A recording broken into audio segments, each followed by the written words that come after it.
God damn, I am so awkward.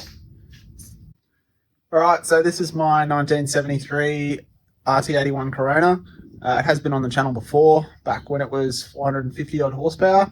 It's had a few upgrades since then. So this motor's semi-grout filled. It's got the Trawn pistons and the Porter rods, or however you pronounce it. 1/2-inch head studs, fire ringed, ported and polished head, Kelford cams, 2mm oversized exhaust valves, standard size intake valves, all Supertech springs, all that sort of stuff. Plasma man intake, been modified to suit the water to air intercooler. Drive-by-wire throttle, it's only a 74mm. This is a Garrett G45 1350 with the 101 rear, I think, from memory. 50mm gate. Heat exchanger is under the back of the car with a 16-inch spal on it, and an ice tank in the boot. I've got 12,000cc Bosch injectors in this, a set of primaries in the head, and then the secondaries paired together in the runners of the intake manifold. It's got a Savvy dry sump pump on it, obviously a dry sump tank over here. Mechanical fuel pump on the back of the dry sump pump. It's a Hoff at Cleveland Dyno, tuned this last minute before road trip of 2022. That was the event that I was trying to make, and I think it was the Thursday night at like 9 p.m. We got it to lay down the 1021 at 47 pound. Trying to get this thing ready for road trip. Road trip drag challenge in November.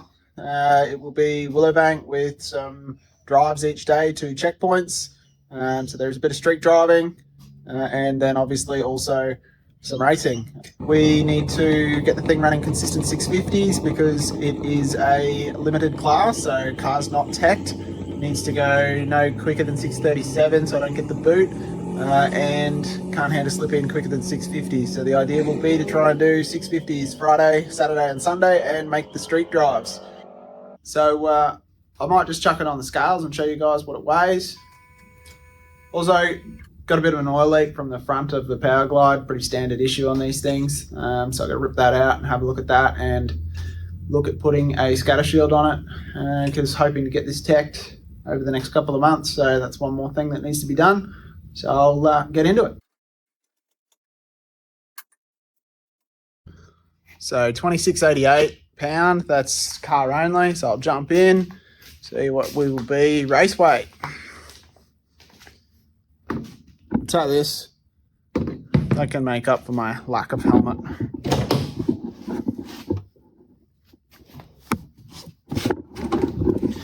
Oh, everyone loves getting into a car with a roll cage.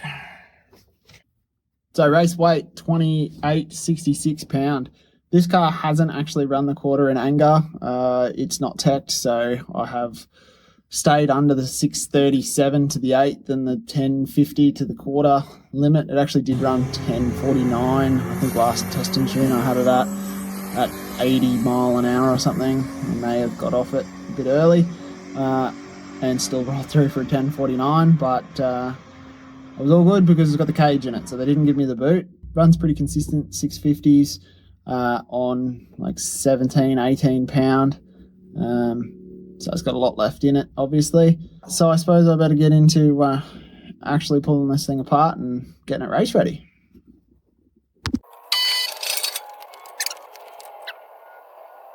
So this oil would have done at least 3 or 4 events without being changed, and it's still cherry red. It doesn't even smell burnt, so pretty happy with that.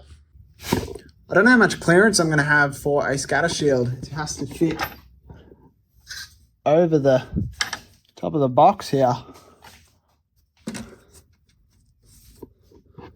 Not a lot of room. Could be some bashing. I mean, clearancing.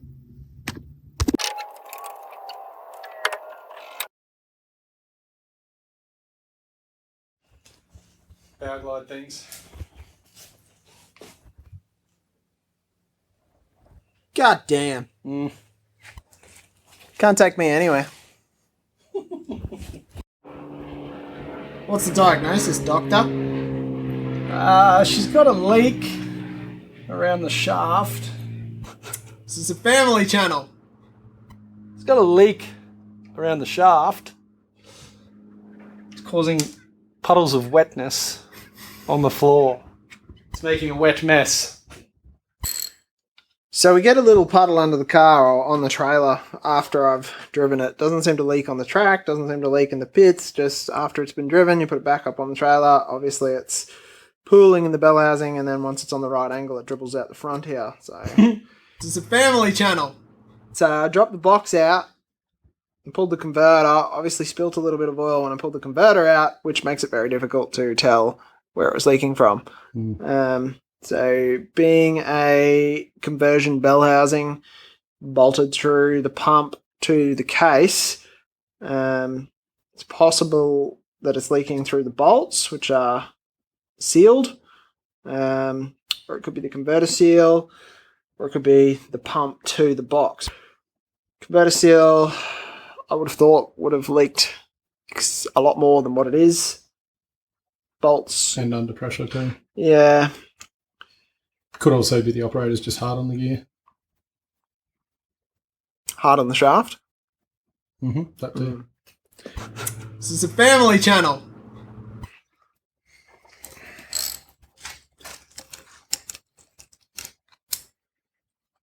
There's oil on the threads. We'll say that it's this. There's not oil on the threads.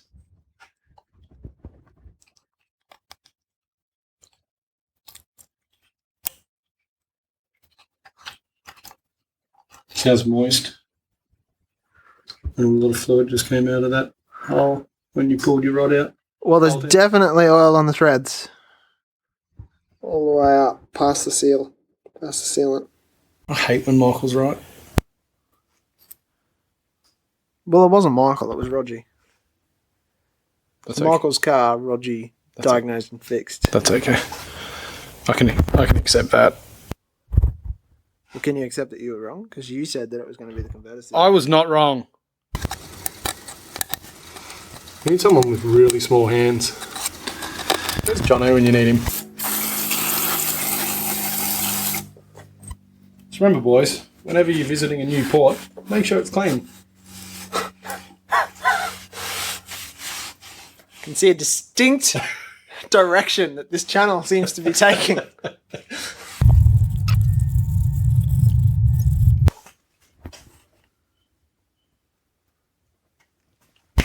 Non-hardening or hardening? Well, that's not hardening, but, you know. I feel flexible. Feel floppy? Let me rephrase. I feel like a flexible sealant is the best option.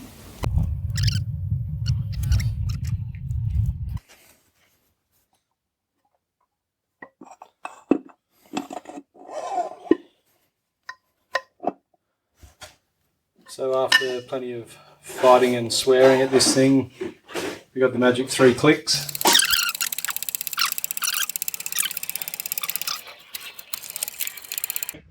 Andrew, tell the rest of the Tuna Racing team what you're thinking and why. No, I don't want to. It'll make me look bad. Should we go to the whiteboard? No. Between the... You did a very good drawing on the whiteboard. I did not, because I don't actually know if the gasket looks like that, but that's what he told me it looks like.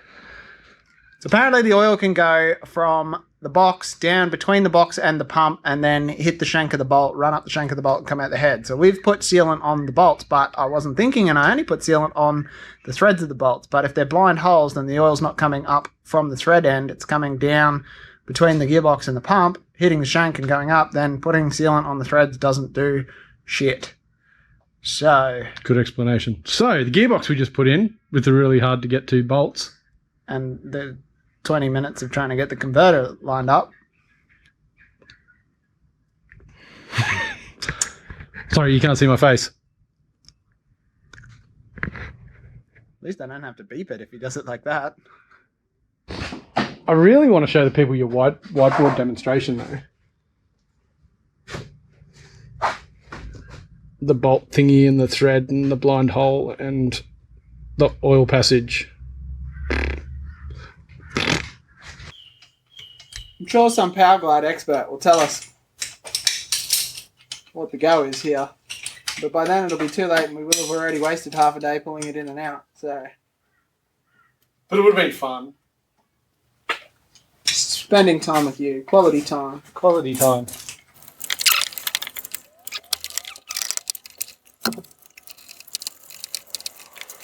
It's now raining, so the sound is probably crap. I mean, the sound is probably no good. Hi, everybody! Hi, Dr. Nick! So, because we know so much about automatic transmissions, we're fumbling our way through this. Engine's fine, gearboxes, rotation goes in, magic happens, power comes out. It's about right? Mm-hmm. Yeah. This is wizardry in a box. Wizardry in a box. I like it. Okay. First go. Do you want to degrease? You're going to spill it anyway. First go. First go. Fuck, send it. Send it. So far that's no clicks.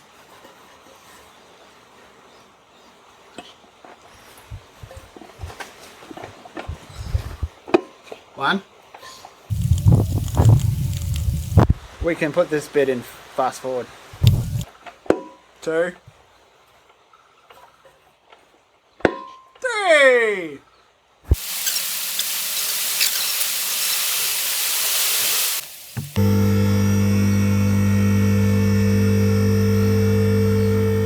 Adjust the shifter cable. I tried to get it right. I was wrong. So it's been a couple of days. Hopefully all the sealant's dried. Been a bit busy. But it should be ready to fill her up with oil and kick it in the guts.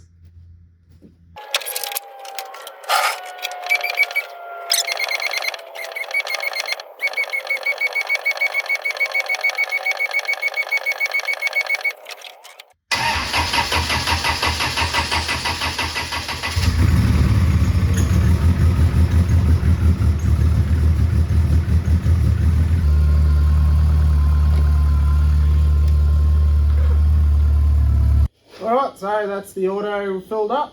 I'll put her up in the air and have a look and see if we got any leaks. If